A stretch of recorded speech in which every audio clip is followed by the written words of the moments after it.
Hey guys, thanks for tuning in.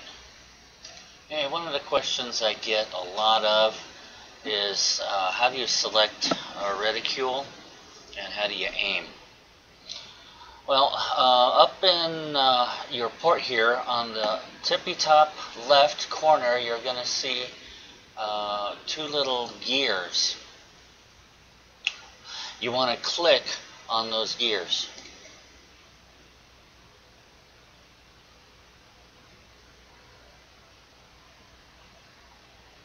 That opens a menu. You have a couple of choices there, but the one you want to click on is Settings. From there you can select your graphic settings, your audio settings, and controls. You want to click on Controls. Excuse me. From here, in the middle of the screen, you'll see a green button, kind of olive green, that says Select Crosshair. That's the one you want to click on.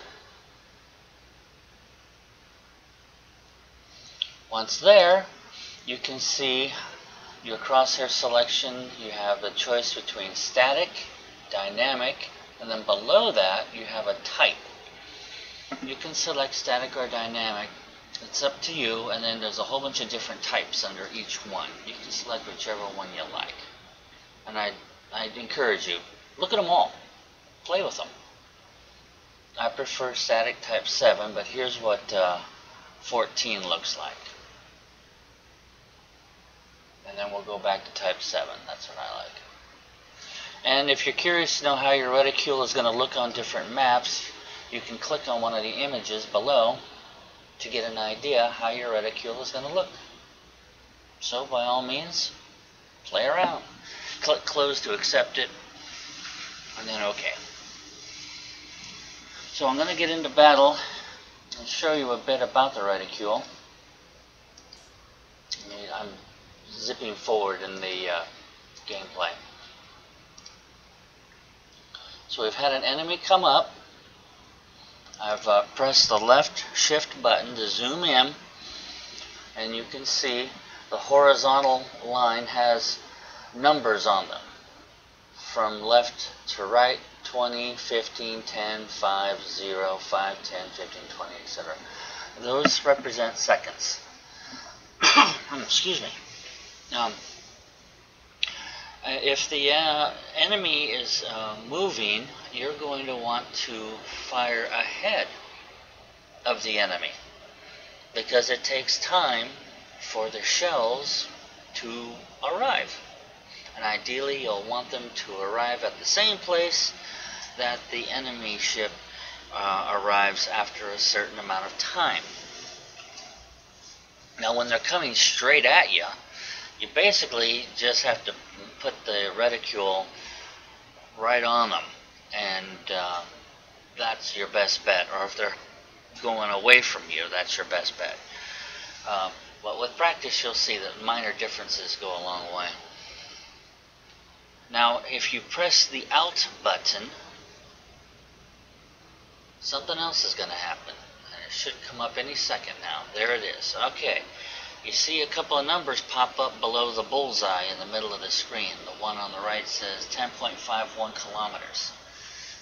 That is about my aiming point. And the number just to the left of the bullseye, 7.09s, it means seconds. That's the approximate travel time that my shots will be in the air.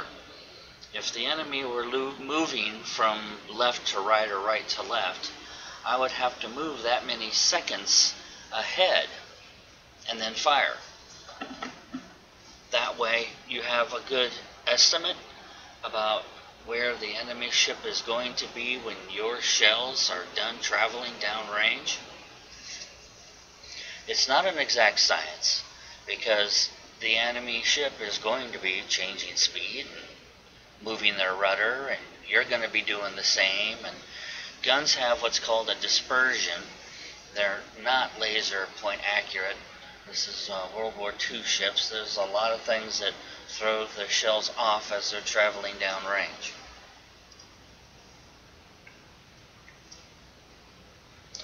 So he's in range. I'm just going to put the reticule right on his bow and send him some shots. He's shooting at me. And I landed one.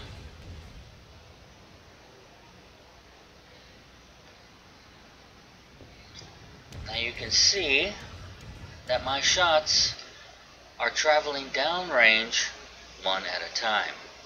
That's because I'm using what's called sequential fire. And you do that by the left mouse button. You press and hold, and your turrets will fire one at a time. If you have one gun per turret, one gun fires. If you have 3 guns per turret, 3 guns will fire.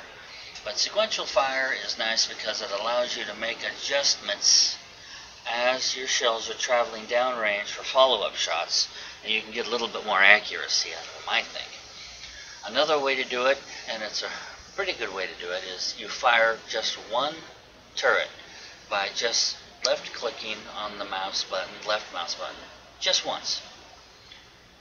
You'll have one gun turret fire, and you'll be able to gauge if you're aiming too far to the left or too far to the right or too close or too far away. Then you can make your little minor adjustment, and then you can sequential fire or salvo fire. If you salvo fire, you just double click, and all the guns that are loaded, pointed in the right direction, will fire.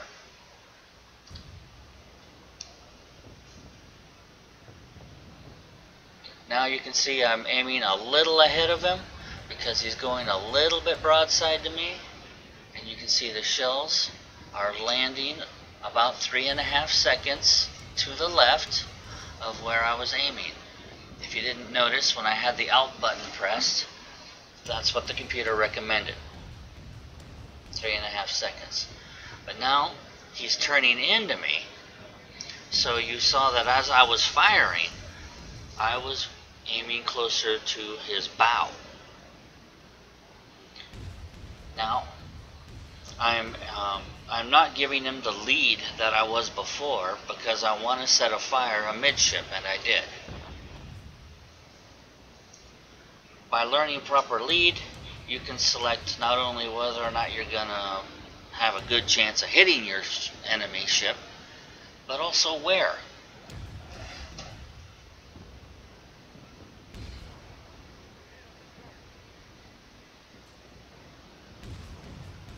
So I am giving him a little bit of a lead, and he's gone. I'm going to zip ahead a little bit in the video.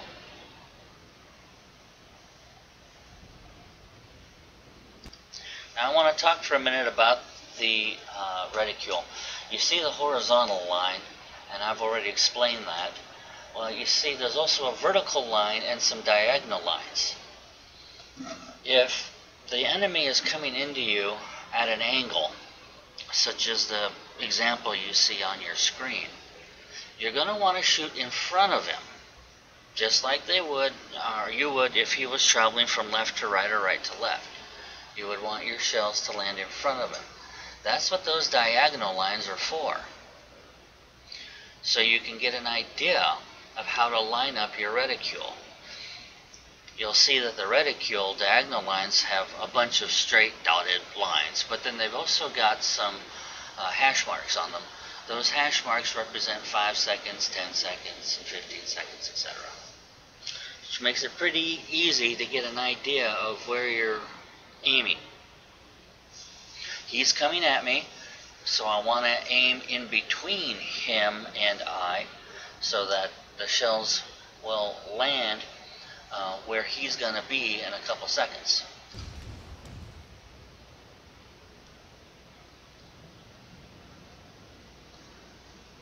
And those shots were a little bit to his right, so I give him more lead. And now I'm raining down on him.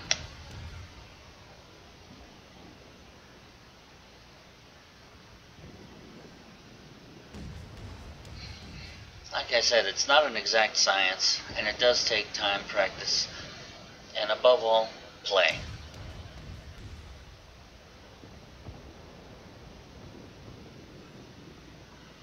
believe it or not, it takes about 1,000 battles to really get a good handle on aiming.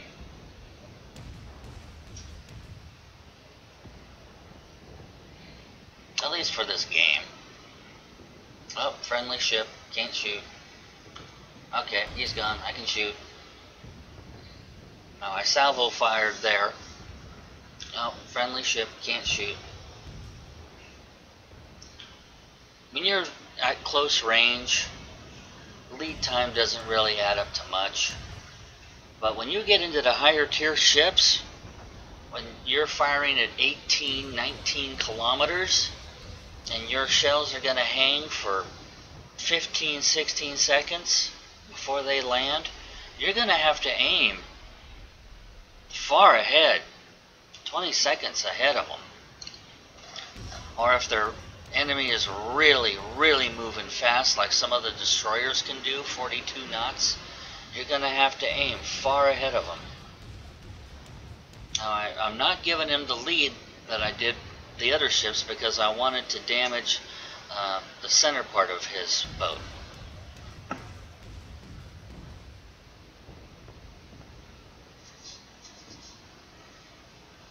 Well, with the friendly battleship there, I can't really take a shot at this guy. So I'm going to zip ahead a bit in the video.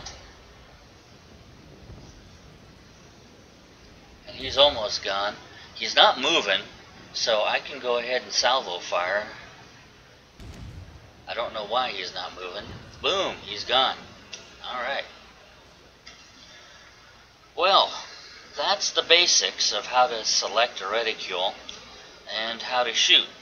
It does take practice, and it's a lot of fun. Thanks for watching.